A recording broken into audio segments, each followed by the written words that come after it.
Good morning, everyone. A very warm welcome to this live podcast interview here at CDMO Live 2025. Today, we are diving into one of the most pressing topics in our industry, which is around how CDMOs can navigate growing complexity, rising expectations, and increasing risk in the supply chain without compromising on quality or speed. Very, very happy today to be joined by David and Martin from Qualifyze. I'm going to ask them to introduce themselves briefly in a moment, and a company that's really been making waves with a new approach to supplier qualification and risk management. So we'll get into the questions in a moment, but David and Martin, welcome to you both. Would you just give us a brief introduction to yourselves and your roles, and then we'll get on with the podcast. Glad to be here, Chris, to speak to you again and to be here at CDMO Live. I'm Martin. I'm the Chief Product Officer of Qualifyze, and with that I'm responsible mostly for the technology side, the platform that we're building, the way that we leverage the data, and the way that we make it useful for our clients. Yeah, thank you so much for having us here. A great space, by the way. Thank you. Thank you. Yeah, my name is David, and I'm the CEO of Qualifyze. So launched the company a few years ago, several years ago actually, and now active, as you were mentioning, the supplier auditing / qualification space, but also in the supplier side risk management space. So thank you. Wonderful, and obviously a real pleasure to have you both here, and also associated with the podcast studio as well. So thank you. What's changed most in the conversation around supplier qualification and risk in the past 12 months? Yeah, happy to take this one. So first of all, maybe instead of looking at the last 12 months, given recent developments, let's maybe look at the last, let's say, 1 or 2 quarters, because that's probably where we've seen the biggest amount of changes. And first of all, risk is always a function essentially of volatility. And I think everyone agrees that volatility in markets, also in the pharmaceutical industry with regards to tariffs, has actually increased. So if companies work with a certain set of suppliers with their current supply chain, the question obviously comes up, am I still able to work with the same suppliers, with the same setup, at the same economic conditions? And the answer that many of the companies are giving now is probably not, but we don't really know. So essentially what this will mean is that you will need to look at alternative configurations of your supply chain. And this will entail at looking at different suppliers, probably only in certain regions, which means your supplier space is going to be limited. The number of sources you can work with will probably be limited. You will need to re-qualify or qualify new sources. You might even need to register those new sources with the regulators. We've also seen quite a few changes at the FDA, for example, so probably processes at the FDA will also take more time. So generally, I would say risk levels have been increasing, qualifications are probably becoming more complex, they will take longer, and people are now looking for alternative ways to compensate basically for this risk, and essentially by using technology to speed up processes, to learn faster, to connect data points, to make faster decisions, especially when it comes to looking for new suppliers, but also qualifying them faster and more effectively. So that makes perfect sense. Now how is Qualifyze and the Qualifyze approach different from traditional audit and compliance models? Yeah, I think so.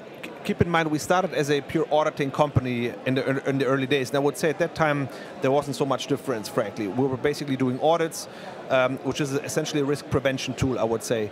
Very quickly on, we started adding a technology layer on top, and I think this is really unmatched in the industry. And by essentially combining all those data points with AI, with technology, we're able to derive more strategic insights. So I would say moving from a nice to have, I just need to do more audits to be compliant, more towards a strategic lever of using the data coming from the audits, combining it with different data points to derive essentially value that essentially is able to move the needle on a more strategic level, not just on a more tactical level. And I would say that's probably the biggest difference compared to the competition or to alternative audit companies. And I'm not aware that any auditing companies offering insights from audits to essentially predict risk. So I would say that puts us in a very unique position. Okay, great. And then thinking a bit more about the CDMOs, which obviously is a huge part of our focus this week here at CDMO Live, how can a smarter supplier data ease pressure on CDMOs dealing with tighter timelines and margins, etc.? Yeah, so I think this was also part of the discussion also in the previous keynote talks, mainly around what do partners look for when they actually work with CMOs? What do CMOs actually look for when they work with other partners? And one aspect that actually came up with speed. How can you actually essentially be faster? How can you make decisions faster? And actually also, especially for big pharma, when they work with CMOs, what is relevant for them is the quality aspect. So I think one thing that we believe will change, and we're actually seeing this, is a more shift to also technology, especially in the quality space. How can you work more efficiently with your CMOs? How can you exchange data more efficiently? How can you communicate more efficiently? And today, these problems are often solved by people, which are essentially also cost. And I believe here technology can really help improve this, but also by essentially providing more data to make smarter decisions. I think this is also how you can potentially push products faster to market, find partners quicker, accelerate the qualification process of those partners. And here we really believe there's actually room for lots of improvement, but also where the industry is already taking a few steps, especially when it comes to technology. We're seeing quite a few initiatives. They're not always very targeted. I think people are still experimenting, but I think the direction is definitely the right one. Okay. Martin, coming on to you, what does proactive quality management look like in practice? Yeah, so I think if we're looking at traditional models, quality management and supplier risk management has been heavily reliant on audits, right? And basically almost entirely. But audits are only a snapshot. And proactive risk management goes beyond that, right? It doesn't just look at compliance, where audits are perfectly fine, but leave gaps in risk management. Proactive risk management looks to stay ahead of issues and work with suppliers to really address potential risks before they turn into issues. And here we kind of see three major shifts. Number one, audit data is becoming more objective, more metrics driven, and less of an opinion. That's how audits are changing.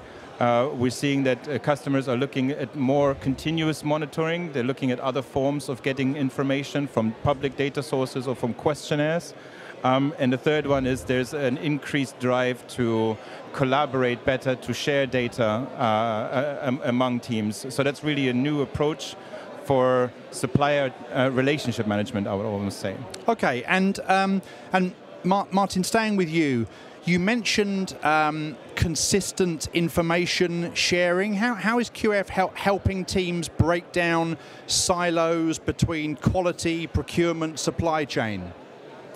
Yeah, so first thing I would say is people and teams naturally want to collaborate. Most people that we work with, most teams are really trying, but historically they've been held back by processes and tools which silo information and silo the way that things are done. And what Qualifyze does is we align stakeholders around data, and not only do we give everybody access to the platform independent of the department, so you can add any user to look at the same information, but we're also making the information available through technology, through an API, through other means of connecting, to feed the information into the tools that you are using. So into the quality tools that quality is using, into the procurement tools that procurement is using, and so on. So everybody's looking at the same information, but from a different perspective, and to make different decisions. Quality makes decisions around kind of supplier performance from a quality perspective.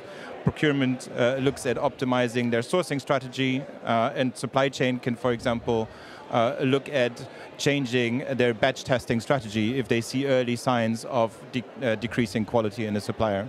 Okay. And what kind of decisions is your new platform, Quality Insights, helping teams to make? Yeah, so the Quality Insights platform is built on the largest data set of audits globally, ours. So we've built this over the last couple of years. We're very confident that this is the largest that's there.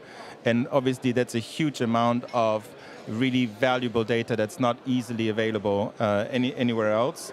We complement this with public and semi-public information, again, to kind of get around this frequency topic and get a bit broader.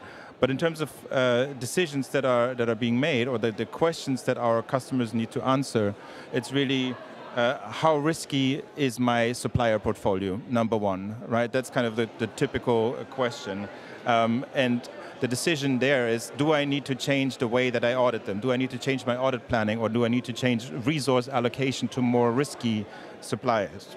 The second one being, how can I accelerate or de-risk product launches? Yeah? And if I have a view of this information in a way that I can easily digest it, I can make a decision around, is it sufficient that a supplier that I'm working with is actually pre-qualified and I don't need to wait for the full official qualification process to end before I work with them? Or do I actually, on the other hand, find them quite risky and I should have an additional audit before I work with them? So in either way it can work. Normally, of course, you're trying to accelerate.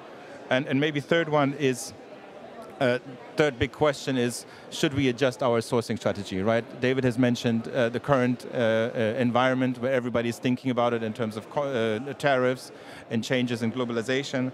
And here, being able to have a market view of risk data on suppliers and being able to benchmark similar suppliers really, really helps to have a better strategy in place. Yeah.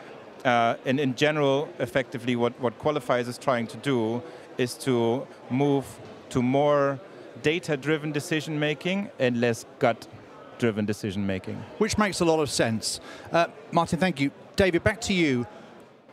What will compliance look like 2 to 3 years from now?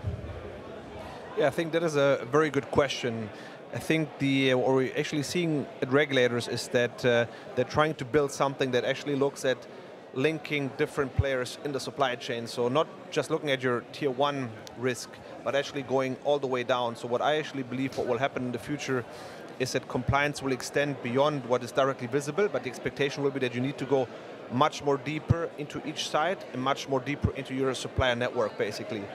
And in the future, things will be much more digitized. So it will not just be show me an audit report, but actually show me data, show me how you're complementing your risk assessment. What additional sources are you actually using to form your opinion? Are you using just your own data, or are you complementing it with external data? So I believe the expectation is actually significantly going to go up on this side. Yeah. But it will obviously also take time, which I think is good for the industry. But as with all the things, we believe technology will accelerate the requirements also in the regulatory and compliance space. Okay, and a final question then. So obviously here at CDMO Live this week, we have a lot of outsourcing, external manufacturing leaders. We've also got a lot of CDMOs. From your perspective, one piece of advice that you would give to the CDMO leaders here today?